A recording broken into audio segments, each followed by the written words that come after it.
मुस्कुराते हुए आगे बढ़ते जाते हैं। आत्मविश्वास से भरे लोगों की तीसरी आदत है कि उनकी जिंदगी में एक ठहराव होता है और वो बिना किसी घबराहट के अपना पर्याप्त समय लेते हैं। जिंदगी में सब कुछ तुरंत नहीं मिलता और ना ही हर समय परिस्थितियां हमारे अनुकूल होती हैं। ऐसा नहीं होता कि सब कुछ एकदम से और तुरंत हो जाएगा।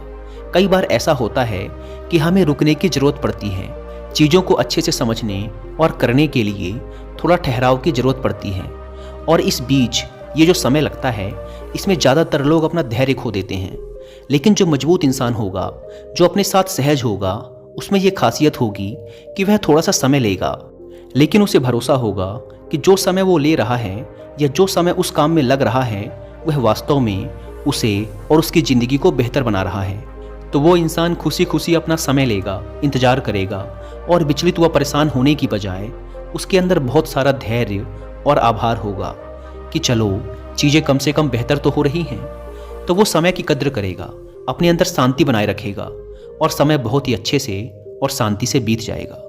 आत्मविश्वास से भरे और मानसिक रूप से मजबूत लोगों की चौथी आदत है कि वो दूसरों को भी आगे बढ़ाने में विश्वास करते हैं। एक मजबूत इंसान ही दूसरे को भी आगे बढ़ा सकता है, उसे ऊंचा उठा सकता है, उसे कुछ सिखा सकता है। जो इंसान खुद में मजबूत होता है, खुद को पसंद करता है, खुद के साथ सहज होता है, संतुष्ट होता है, वही इंसान दूसरों की मदद कर सकता है। लेकिन जो खुद ही बेचारा है, खुद ही कमज़ोर है, स्वयं से संतुष्ट नहीं है, वो क्या दूसरों की मदद करेगा? उसे तो खुद दूसरे लोगों से मदद की ज़रूरत है। लेकिन जो इंसान खुद पर भरोसा करता है, वह खुद के साथ सहज और संतुष्ट होता है। इसीलिए वह किसी भी प्रकार की जलन, ईर्ष्या या तुलना के चक्कर में नहीं पड़ता। उसे दूसरे लोगों की मदद करने में भी खुशी मिलती है, क्योंकि वह जानता है कि जितना मैं मजबूत हूँ, उतना ही अगर कोई और मजबूत बनता है तो मजबूत लोगों का एक समूह बनेगा और सब मिलकर मजबूती से आगे बढ़ेंगे। खुद पर भरोसा करने वाले और मानसिक रूप से मजबूत लोगों की पांचवी आदत है कि वो बिना ज़्यादा क्रोधित हुए, बिना अपना आपा खोए, बिना किसी को नुकसान पहुंचाए और बिना डरे अपनी बात को अच्छी तरीके से रखना जानते हैं। क्योंकि ऐसा इंसान अपने साथ सहज और ईमानदार होता है। इसीलिए उसे अपनी गलतियों के बारे में भी पता होता है और ये भी पता होता है कि कहाँ पर वो निर्दोष है।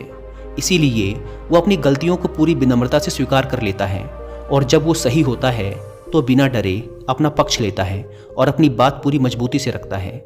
लेकिन अपनी शालीनता के दायरे में रहते हुए, बिना अपनी मर्यादा खोए, वो इंसान बहुत अच्छी तरीके से अपनी बात को 100 लोगों के सामने रखना हो, 1000 लोगों के सामने या फिर पूरी दुनिया के सामने, वो ये अच्छी तरीके से जानता है कि उसे कब क्या कदम उठाना है। इसी प्रकार से इन लोगों की छठी विशेषता है